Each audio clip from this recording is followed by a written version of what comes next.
Hi, this is Roger. Thanks for dropping by. In this video I'm going to chat about the genus Dendrobiums.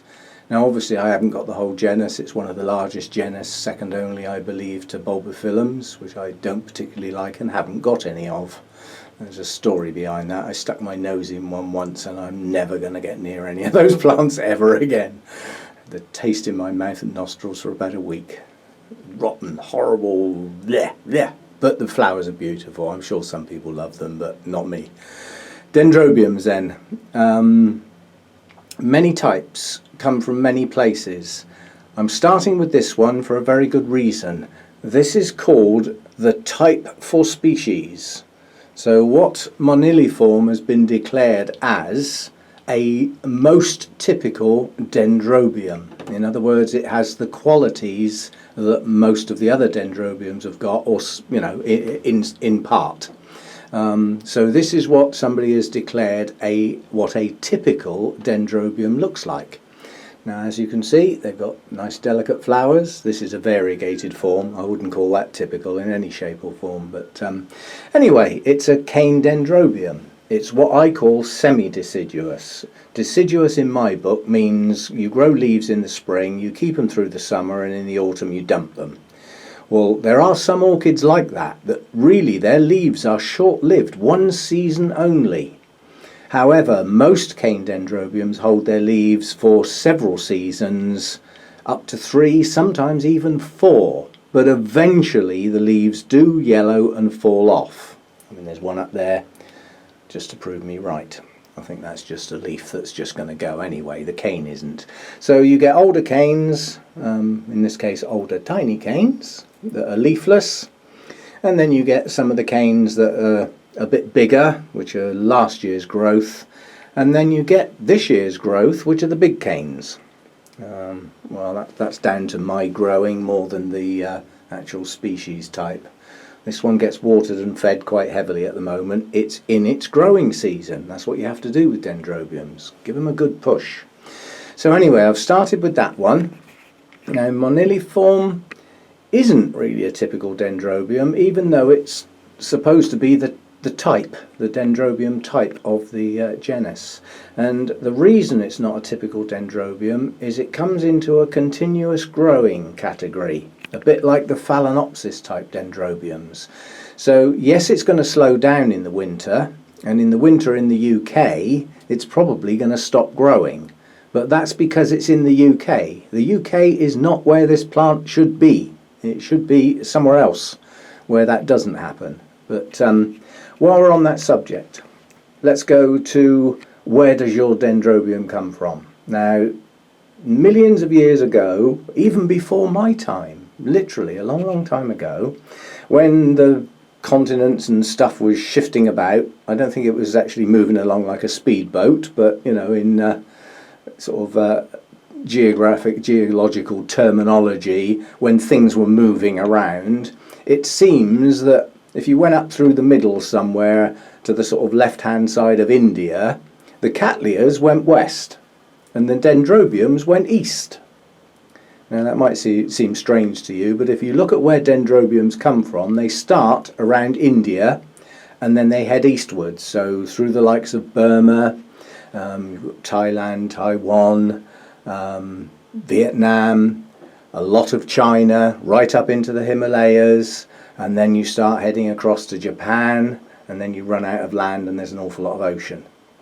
But then you can head south. You've got Malaysia, you've got the Philippines, and on down into Australia and New Zealand. So it seems the dendrobiums went that way and evolved into the species we know now, some of which are still being discovered. We certainly haven't finished with dendrobiums yet. In amongst those areas are places where people don't go. Now that might be because they're in a country where the sort of people interested in orchids just don't want to go for one reason or another. Politics. But you know what I mean. So dendrobiums are far from finished. We've still got a lot to find yet, I'm sure. So anyway, types of dendrobiums. Everybody knows and loves the Nobile hybrids. Here's a typical Nobile hybrid over here. It's a bit of a monster. It's my biggest Nobile. It is a large plant. Now, on the subject of size, dendrobiums can go from true miniatures to absolute giants with canes up 8 foot plus. So don't get one of those if you're planning on growing it on your bathroom windowsill. It's not going to fit. So, Nobile hybrids first then. The Nobile species is a fussy little tyke, and if you don't give it the right treatment, you're going to get few or no blooms at all. However, the process that's gone into the hybridization, extensive hybridization programs, has got rid of most of that fussiness. You can keep Nobile hybrids in your house, as long as they get a reasonable amount of light, and when they're growing you feed and water them, and they'll slow down if you have a distinct winter, but they don't necessarily stop, and if you give them cooler temperatures you'll get a better blooming, but they've had the fussiness taken away. So they're quite happy to grow in people's houses, or in my case in grow rooms. Now, on the subject of where they come from, a Nobile hybrid doesn't come from anywhere. It's a hybrid. You know, it's had a lot of its sort of speciesness taken out of it. So, you know, it can be quite happy in lots of different places. The species is a fussy tyke though, as I said. So let's go back to where does your dendrobium come from? And given the parts of the world that I've just mentioned, you've got hot, steamy jungles, evergreen forests where down at the ground level there's not a lot of light available, but as you get higher up towards the tree canopy, more light becomes available. The humidity levels are high. It's sort of trapped in there. And in such places, the reason why you've got such lush green growth all year round is because there's a lot of water about, and you tend to be in areas which are subject to monsoon rains, and if you've ever been in a monsoon rain, you know what rain is. It chucks it down regular and persistently on a daily basis for a fair period of the year. So your dendrobiums that are growing in such environments are going to get wet. They're going to get very wet. I just hope those rainstorms manage to keep the water out of the leaf joints, you know, because we don't want them rotting off, do we? And the reason they don't rot off is because the air moves, and it's what they're used to. So, forest environment, evergreen, hot, steamy type. Then you've got deciduous forests. Now obviously there's leaf cover for probably 2/3 of the year, leaving 1/3 of the year where there isn't any leaf cover because the trees have dumped their leaves.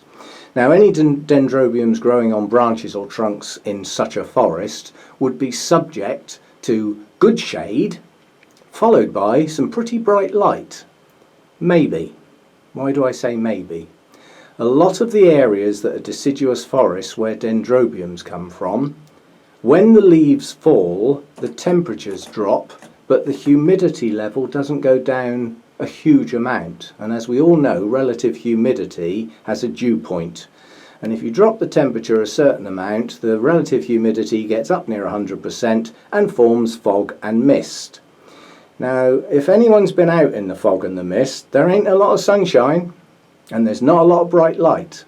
So it may be a deciduous forest, but it could be subject to heavy mists and fogs reducing the light level.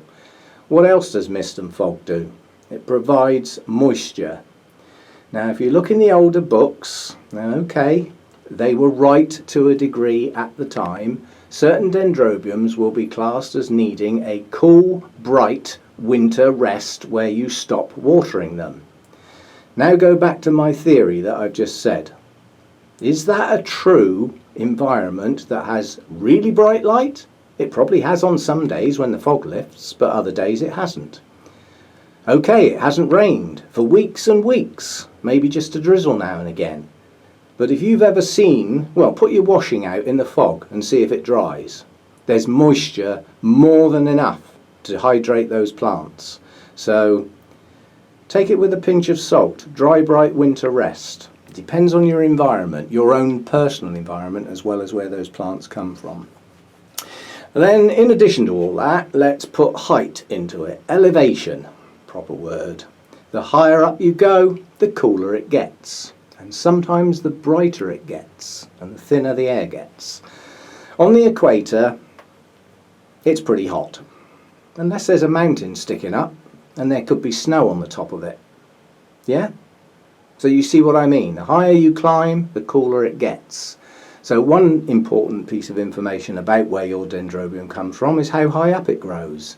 Not whether it's on the equator or 2,000 miles north or south. Yeah? You need all these factors to actually work out the sort of environment your dendrobium comes from. Right, classifications. There are so many dendrobiums, they've been subgrouped, subdivided into different categories. Latoria is one type that I am desperately trying to get hold of and still haven't managed. And obviously different sizes, different shapes. But going on to some of the ones I've actually got. If you take this one up here, this looks like a Nobile. You know, it has good similarities to a Nobile, but it's not.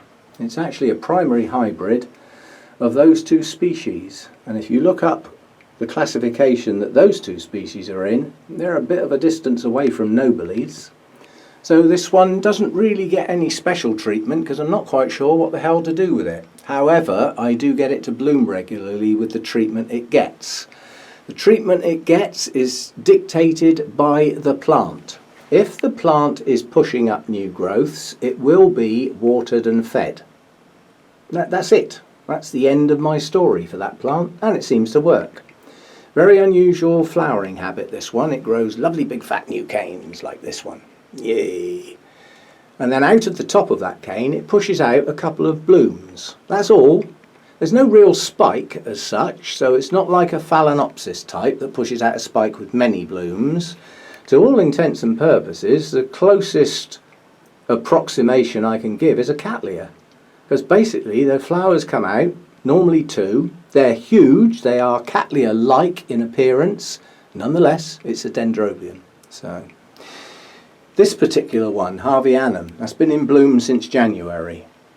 Now if you applied the cool winter rest to this plant, the idea is that you withhold water, give it as much light as you can and drop the temperature down without being silly. Don't chuck it out in the snow, but you know what I mean. Try and get your temperatures down a bit. That's a cool, bright winter rest. And you wait for signs of buds and or new growths. And I say that because certain dendrobiums push their growth out quite a long time after the buds and the blooms. Sometimes not until the blooms are finished. Why am I holding this in my hand? This is Harveyanum. It's been in bloom since the middle of January. It's still in bloom now. It's July. Are there any new growths? Are there? Hell, not one. And this will not start producing its new growths in my environment until those blooms are finished. I think if I took the blooms off at the end of March, the new growths would follow in a few weeks, maybe a month. But the way I grow it, they're going to be late. And they will have a reduced growing season as a consequence. There's another environment we need to discuss. Not where your dendrobium comes from, but where do you come from? Now I live in the south of the UK. We get miserable, damp, dull winters. And the other important thing you need to think about is day length. Now in the UK, our longest day is around 16.5 hours. Our shortest day is around 7.5. And those short days are winter days. They are liable to be drizzly, wet, dull and miserable. So the amount of light I can give my plants, and I don't do artificial lighting, is pretty grim in the winter time. By the time the plant actually wakes up and thinks, is it actually daylight, and blinks its little eyes, it's starting to get dark again. So they virtually stop growing. And if your plant isn't actively growing, it's not going to use much water. And it doesn't really need any feed. So mine get an indirect winter rest. However, they don't get the drop in temperatures, or they haven't done in the past. Some of them will in the future. So, growth patterns. We've got ones like this, which are very strange. It has these bulbous things partway up the cane. I love it. It's just unusual. However, those two canes with the bulbous bits on are last year's. Those two next to it are this year's. Considerably bigger. You'd better bloom next spring. I'll give you all the help I can, but I would say that is now a maturing plant, if not totally mature. It's pushed out quite a few new canes and some wonderful roots this year. This is the best it's ever done, so I'm hoping that will bloom next year. But those new growths start quite early in the season. I would suggest March time. Now that coincides in the UK with the longer day lengths and some slight increase in temperature. That makes sense to me. That makes absolute sense. When the days get a bit longer, like I said, you blink your bleary eyes and think, goodness me, I think spring's coming. I'll start growing. And away it goes. However, it does still push out canes long into June, July, and those canes may not be as big as the earlier ones because in the UK it's going to run out of growing time, whereas in other parts of the world it might not. So it would grow differently.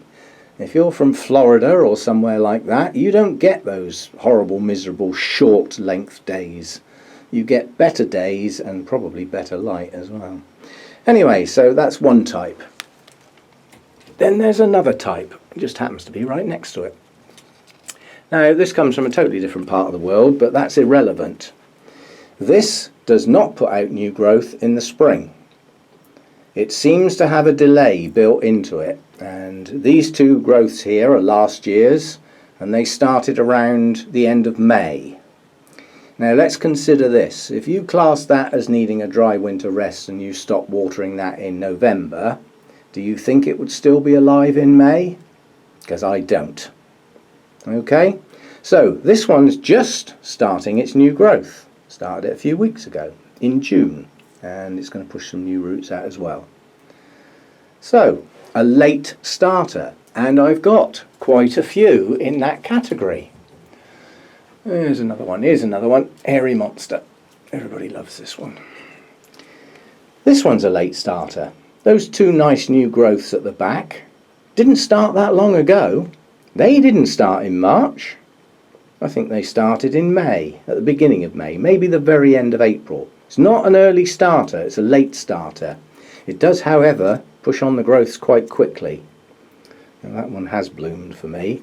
But again, you know, if you applied the rules and stopped watering that on whatever it's supposed to be, Halloween, and didn't give it any water until the new growth started, all the canes would look like that. Dead. So go steady what you're doing. Let your plant dictate. And if it's pushing out new growths, water it gently. And then as its growths get a bit bigger and you can see some roots, water and feed it gently. And then as the growth starts really taking hold, water and feed it hard. It's going to need it to push those growths and get them to mature in the growing season. Ready for a winter rest and next year's blooms, we hope. Different type again. Ooh, come down, you monster. This is a typical semi-deciduous dendrobium. The canes do go totally deciduous eventually. You can see the really old ones there. The not quite so old ones there with no leaves on. Some pretty flowers as it happens. They last ages.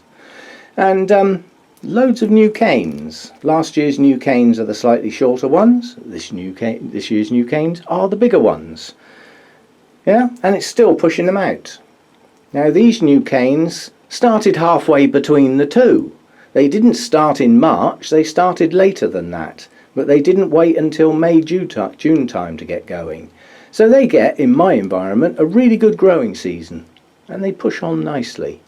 And with a winter rest, I think I'm going to get a massive blooming next year. Okay, I got some blooms this year, but the poor little thing didn't get a rest in the winter, well, not much of one anyway.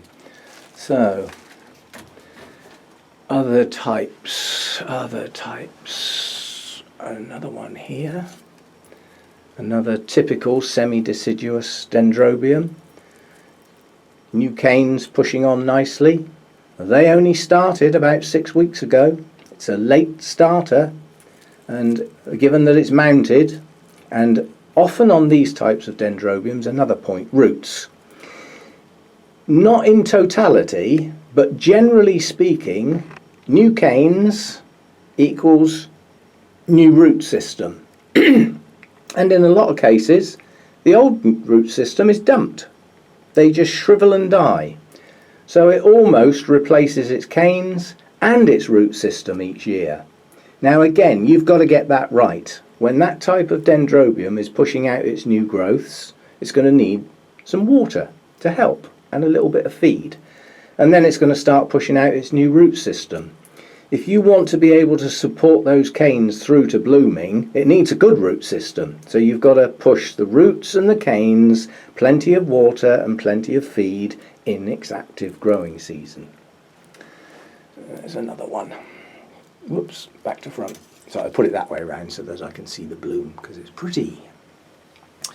So other types, continuous growers, typical Phalaenopsis type dendrobium there, that's pushing out a new growth now. That's just been repotted, so I'm not going to pick it up because it will fall over. That also applies to that one, little Phalaenopsis type. Now my Phalaenopsis types don't do as well as some other people's, and I think I've twigged why. I've been keeping them too shaded.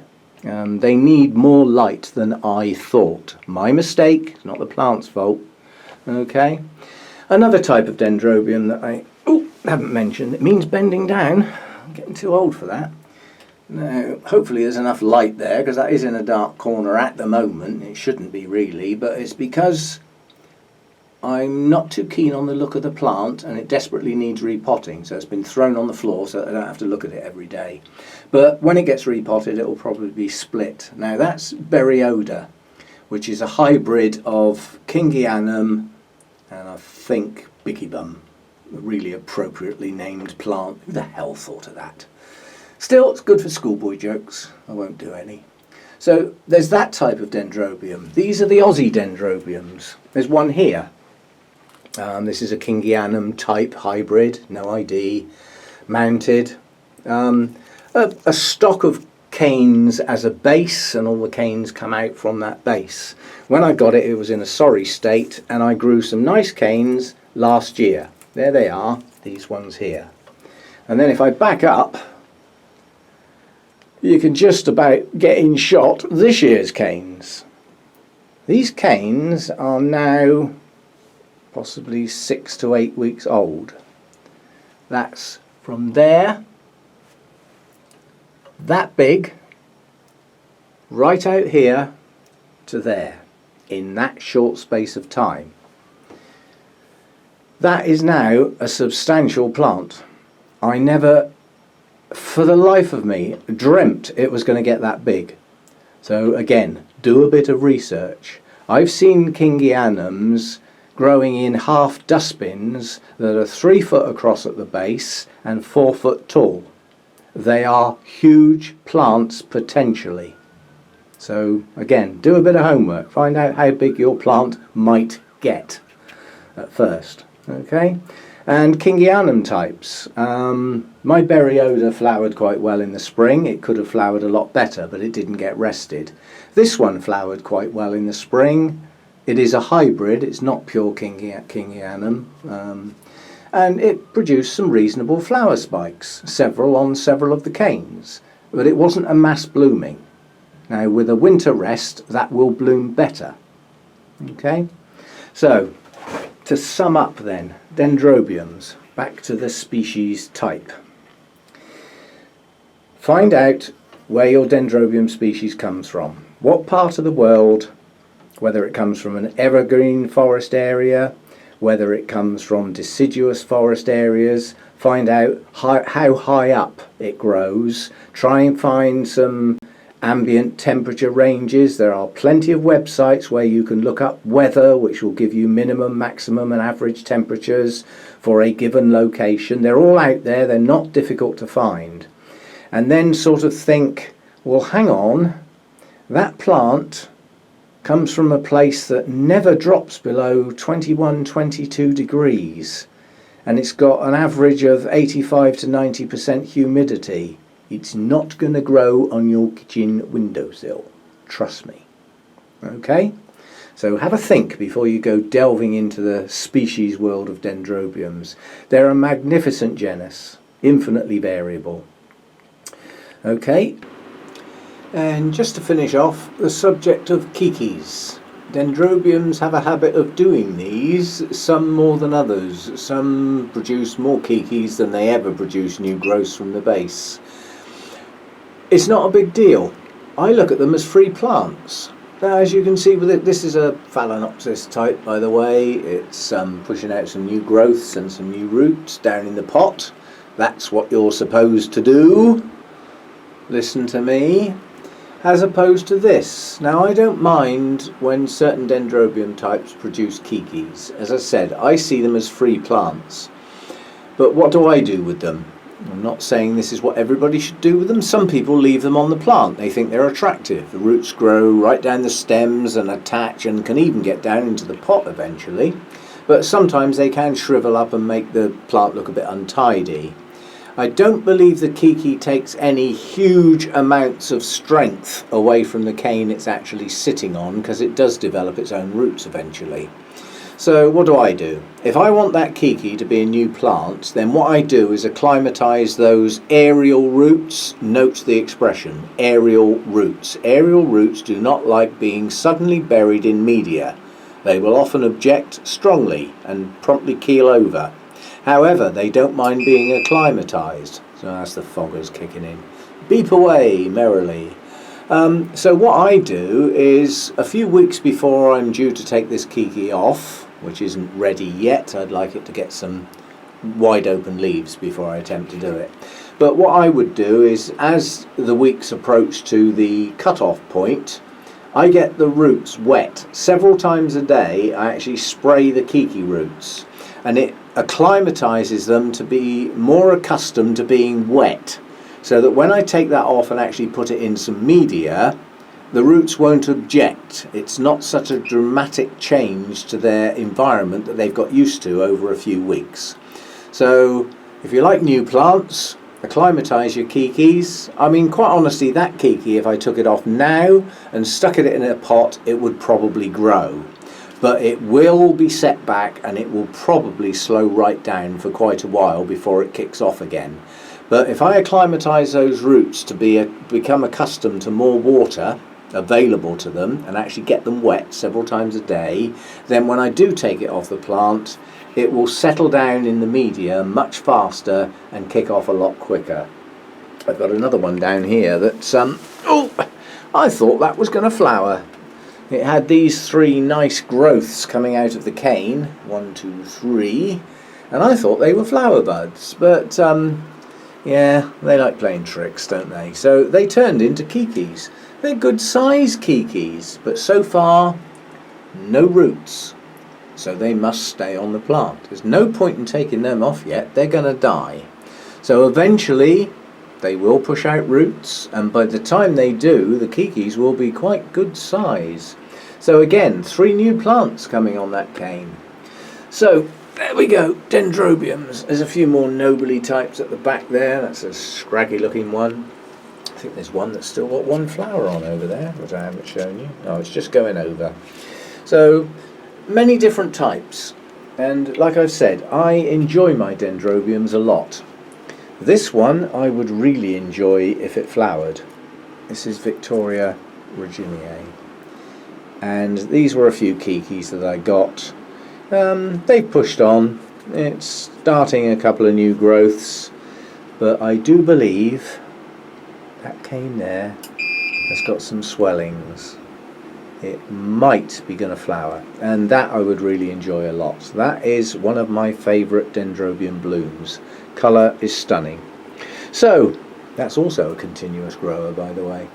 So there we go then. That's a quick look round my Dendrobiums and a chat about what you might do to find out whether they're suitable to grow in your own environment. Everybody's environment's different. Every kitchen windowsill's different.